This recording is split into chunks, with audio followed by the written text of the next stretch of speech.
જીત હંમેશા પહેલા મનમાં જન્મે છે, પછી તે બહાર દેખાય છે. જે વ્યક્તિ પોતાના વિચારોને જીતે છે, તે પરિસ્થિતિઓને પણ જીતે છે. મનમાં શંકા હોય તો શ્રેષ્ઠ પ્રયત્ન પણ અધૂરા રહે છે. આત્મવિશ્વાસ અને સકારાત્મક વિચાર જીતની પાયાની ઈંટ છે. મન મજબૂત બનશે તો પગલાં આપમેળે મજબૂત બનશે. બહારની જીત પહેલાં અંદરની જીત જરૂરી છે. સાચી જીત મનથી જ શરૂ થાય છે. આજની વાર્તા. જીત હંમેશા પહેલા મનમાં થાય છે અને પછી બહાર થાય છે. એટલે કે કોઈ પણ માણસ છે એના મનમાં પહેલા કાર્યની જીત થાય છે અને પછી તમે બહાર એટલે કે એ જ વસ્તુ તમે કરીને જીતો છો. ટૂંકામાં આપણે એમ કહીએ કે પહેલા નકશો બને અને પછી નકશા ઉપર સિદ્ધિ પ્રાપ્ત થાય. અને આપણા જીવનની અંદર આ બાબત છે માત્ર વિચારોને ધ્યાનમાં રાખી અને એના સંદર્ભની વાર્તા છે. બે મિત્રો, મિત અને અલ્પેશ, ખૂબ જ નજીકના મિત્રો, ભણતા પણ સાથે, બંનેની બુદ્ધિ પણ સરખી, પણ બંનેના વિચારો અલગ અલગ. વિચારધારામાં બહુ મોટો તફાવત.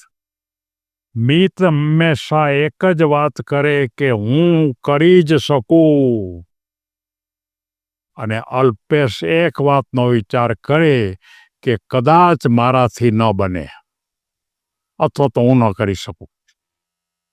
બસ આ બે જ ભૂમિકાના સંદર્ભમાં મિત એમ ફરીવાર કહું છું, હું કરી શકું, અને અલ્પેશ એમ કહે કે કદાચ મારાથી ન થાય.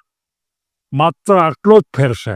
અને આવા ફેર હોય એવા આ દુનિયામાં અનેક માણસો છે. અને મારે આ બંને મિત્રોની વાર્તા લેવી છે. જિંદગીની અંદર અનેક પડકારો આવે, અનેક સમસ્યાઓ આવે, અનેક મુશ્કેલી આવે, અને હંમેશા મિત છે એ કોઈ પણ તકલીફ પડે, કોઈ પણ અવરોધ આવે, કોઈ પણ આપણને તકલીફમાં મૂકે ત્યારે માત્ર ને માત્ર એનો વિચાર એમ જ થાય છે કે આ વાતને મારે કેવી રીતે હટાવવી, મારે કઈ રીતે કામ કરવું, કઈ રીતે આને લઈ જવું કે આ મારો અવરોધ વચમાંથી વયો જાય. મિત્રો, કોઈ પણ અવરોધ છે જવા ચાલ્યો જાય એના માટે કોઈ ચોક્કસ એક રસ્તો હોય જ છે, તમારે ગોતવો પડે. અને અલ્પેશના મનમાં એક જ વાત આવે, અવરોધ તો એને આવશે, ત્યારે એ તરત જ સ્વીકારી લે કે હવે ખલાસ, પૂરું, હું નહીં કરી શકું. આ એને નિષ્ફળતા ગણાવે. પેલો છે એ કદાચ અવરોધ આવે તો એને એ પગથિયું ગણે અને એમાંથી કેમ બહાર નીકળવું એ પ્રકારનો વિચાર કરે. અને આ ભૂમિકામાં આપણે એમ કહી શકાય કે મિત હંમેશા જીવનની અંદર આ એક જ રસ્તા ઉપર જાય કે ખરેખર કોઈ પણ અવરોધ, કોઈ પણ મુશ્કેલી, કોઈ પણ તકલીફ, કોઈ વિદ્યાર્થી હોય તો નાપાસ થયા હોય કે ગમે એ મિત જેવા, તો એના માટે એક જ રસ્તો કે હું ફરી જીતીશ, મારા અવરોધોને હટાવીશ, મારા અવરોધોને ફેંકી દઈશ, મારા અવરોધોને ઠેકડો મારીને આગળ જઈશ. અને અલ્પેશ છે પોતાના જીવનમાં એ અવરોધની પાસે જ રહે છે. હું ઘણી વખત યુવાનોને જ્યારે પ્રવચન આપતો ત્યારે હું એમ કહું છું કે ધારો કે તમારી સામે કોઈ એક વખત તમે જાઓ છો રસ્તા ઉપર, અને રસ્તા ઉપર કોઈ કાંકરા એવા, કોઈ માનો કે કાંટા પડ્યા હોય, તો તમે ત્યાં પડખે જો ઊભા રહ્યો કે કાંટા શું થાય, આ કાંટાને મારે શું કરવું, અને તમને એમ થાય કાંટામાંથી મારે કેમ જવું, તો એને બદલે તમે એમ ન વિચારી શકો કે કાંટાને એક કોર કરો, પથરાને એક કોર કરો અને પછી આગળ વધો. અને એમ કરતાં તમારામાં તાકાત હોય તો ઠેકડો મારીને એની ઉપરથી ઠેકી જાઓ. તો આ જે વિચારધારા એ મિતની, અને જો તમે ત્યાંથી પાછા ફરી જાઓ આ વિચારધારા અલ્પેશની. હંમેશા યાદ રાખવું કે જે મિતની જે ખરેખર વિચારધારા છે એ જીવનને આગળ લઈ જાય છે. સફળતા સૌથી પહેલાં મનમાં આવે છે.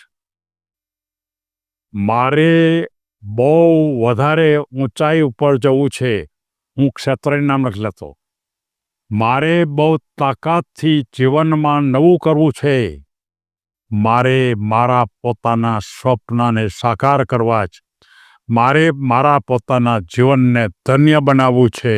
આ વિચાર મિતના અને અલ્પેશ માત્ર એક જ વિચાર કરી કે મારાથી બની ન શકે, મારે ખૂબ અવરોધ આવે છે, આ અવરોધનો સામનો કેમ કરવો, અનુકૂળતા છે નહીં, ક્યાંય સગવડતા મળતી નથી, કોઈ સહકાર આપતું નથી. હવે તમે વિચાર કરો કે આમાં કોણ જીતે? તો કે જે મનમાં પહેલાં જીતે ને, મિતે મનમાં જીતી લીધું અને એ બહાર પણ જીતવાનું, અને અલ્પેશે એ મનમાં હારી ગયો એટલે બહાર પણ હારી જવાનો છે. એટલે કે મનમાં જીત તો બહારમાં જીત, મનમાં હાર તો બહાર પણ હાર. અને આ રીતે આપણા વિચારને બદલવા માટે આપણે પ્રયત્ન કરવો જોઈએ. અને જો આપણા વિચાર બદલાય તો જીવન બદલાય. સફળ અને નિષ્ફળ વચ્ચે તફાવત માત્ર વિચારનો જ છે. કોઈ માણસ બહુ મોટો બિઝનેસમેન બન્યો અને એના જ મિત્ર સાવ સામાન્ય બન્યો તો બેયના માત્ર વિચારો જુદા હશે, એકના નબળા ને એકમાં સબળા. હકારાત્મક વિચારની તાકાત એટલી મોટી છે.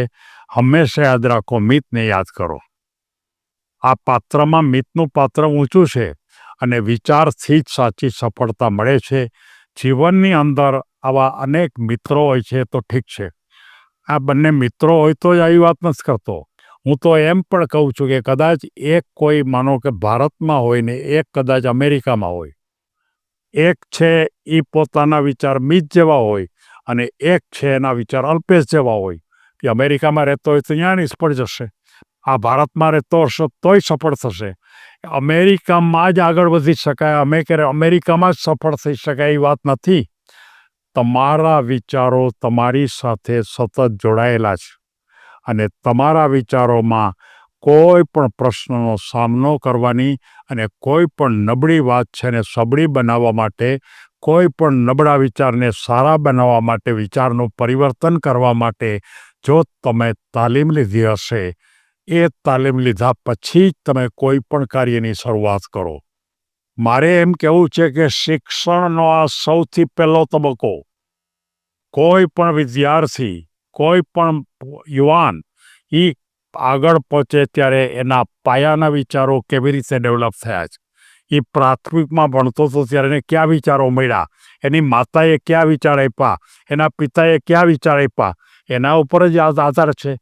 જો એની માતા કે પિતાએ, શિક્ષકોએ, એના સગા સંબંધીએ એકદમ પોઝિટિવ વિચાર આપ્યા હશે તો એ મિત બની જશે, અને જો નેગેટિવ વિચાર મળ્યા હશે તો અલ્પેશ બની જશે. આ વાત બરોબર સારી રીતે ધ્યાન રાખો. એવી લાગણી સાથે મેં બંનેનું કમ્પેરિઝન કરવા માટે આ બે પાત્રો લીધા છે. હકીકતમાં તો સફળતા અને નિષ્ફળતા માત્ર તમારા વિચાર સાથે જોડાયેલી છે. એ વાતને તાજી કરવા માટે મેં આ એક ફરી વાર્તા લીધી છે. સૌને ધન્યવાદ.